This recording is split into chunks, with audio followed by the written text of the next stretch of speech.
پوره یو کال شو چې زه سوشل میډیا میدان ته راغلم الحمدلله په دې یو کال کې ماته الله پاک ډېره زیاته کامیابي راکړله خو زه په دې باندې الله پاک ډېر زیات شکرګزار یم ولې چې زه د دې قابل نه وم او الله پاک چې دی زه دومره کامیاب کړم په دې کې زه به شکر وباسم خو په بله طریقه باندې زه به هغه ګستاخانو راغله کوم چې زمونږ د هوګ پاک نبی کریم صلی الله علیه وسلم په شان کې ګستاخي کوي د هغه قادیانانو راغله به زه کومه دا لکه د ټپوسانو زمونږ په منځ کې غلي غلي ګرځي او مونږ ته پہچان نه کېږي او مونږ ګمراه کوي خو الحمدلله ما سټډي شروع کړې ده او څه نچوړ مې راټول کړی دی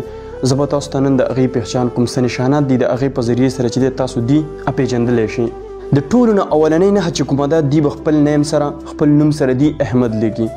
لکه مصطفی احمد خلیل احمد جلال احمد وغیره وغیره دغه شانته کې دی به احمد لیکي موږ چې څنګه محمد لیکو غلام احمد میرزا چې دی خپل نبي ګڼي نعوذ بالله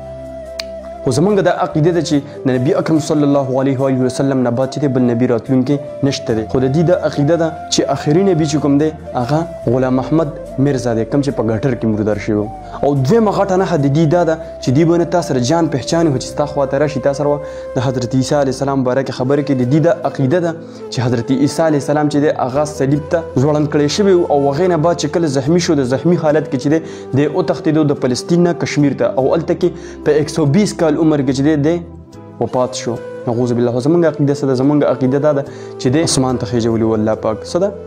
الله پاک اسمان ته خېژولی و درېیم غټ پہچان د دې دا دی که تاسو وګورئ دی به څه کوي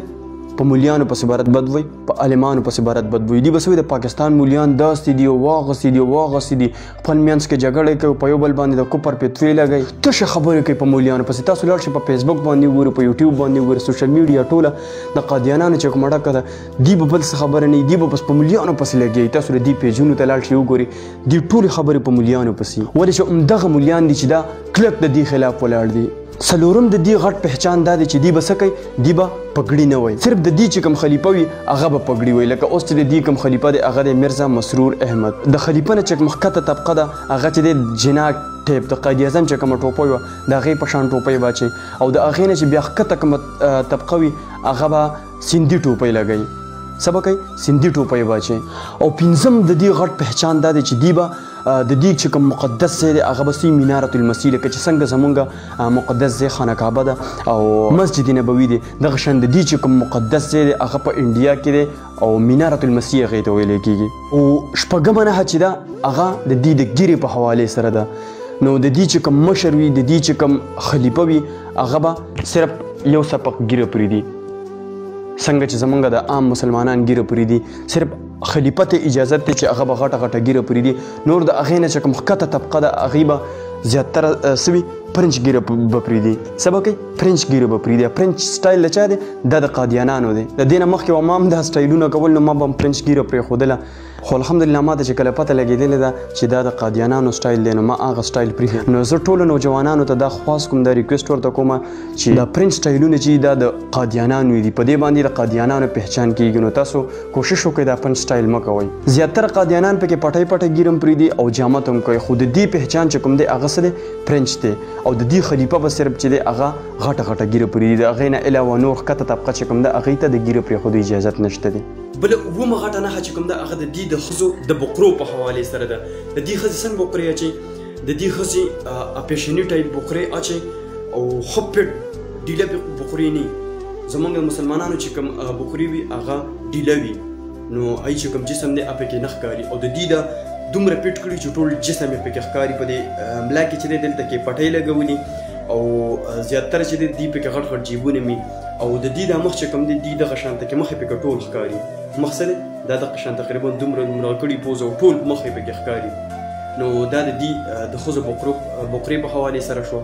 بله اتمه غټه نشاني چې کوم ده هغه د دې دا ده چې دوی به یو خاص قسم انګوټه لګولي یو خاص قسم رنګ به یې اچولي چې په هغې باندې لیکلي الیس الله بکافر رده نو تاسو چې د هغې نه هم د قادیانانو پہچان کولی شئ بل اتمه غټه نښه هغه د قادیانانو دا ده چې دوی به MTA TV په نوم باندې یو ټي وي دی هغه به دوی ګوري که تاسو سره دوی چېرته په دیره کې وي په بل ځای کې وي په بل ځای کې وي ملګري در سره وي چاته پته لګي چې دا قادیاني دی تاسو به د هغې نه پہچان کوئ چې دوی به MTA TV په نوم باندې یو چینل دی دوی به هغه ګوري په یې باندې په هغه چینل باندې د دوی د قادیانانو نشریات چې کوم دی هغه چلیږي بل تاسو به د قادیانانو پہچان په دې کولی شئ چې د دوی په کورونو باندې به ډش لګېدلی وي. د ډش هغه چتري نه ده انټینا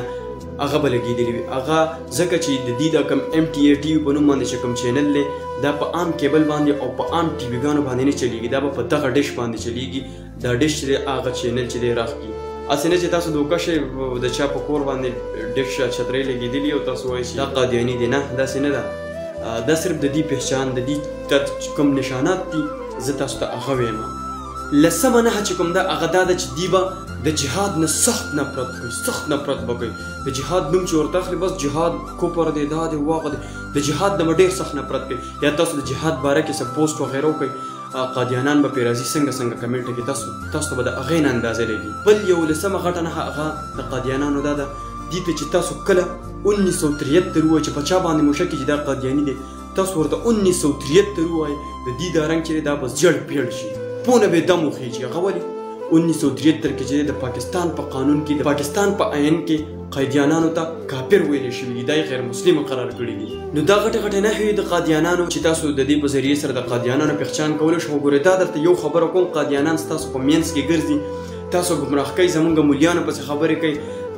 دا مولا دی دا پلانکي مولا دی د خو طارق جمیل صاحب پسې خبرې کړي دي د دې پلانکي مولا پسې خبرې کړي دي په هغه باندې د کفر پیتو لګولې ده دا یې کړې ده واغه کړې ده. ګوره دا د قادیانانو غټه نښه ده. ګوره تاسو د دې نه قادیانانو پہچان کولی شئ. د دې په دغه وسوسو کې ګوره چېرته رانه شئ تاسو ګوره دې پہچان داسې نه شئ کولی. دا ما چېرته کوم نشانات یاد کړل تاسو د دې نه د قادیانانو پہچان کولی شئ. نو دا د دې غټې نښې وي. نو دا ویډیو نورو سره هم شیر کړئ چې نور مسلمانان هم چې د دې د فتنو نه محفوظه شي د دې په چالونو کې رانه شي. دا ویډیو در سره خامخا شیر کړئ. تر نن څخه د پور خپل قسم سره پیلوټ کوي اجازه. اسلام زنده باد. پاکستان پاینده باد.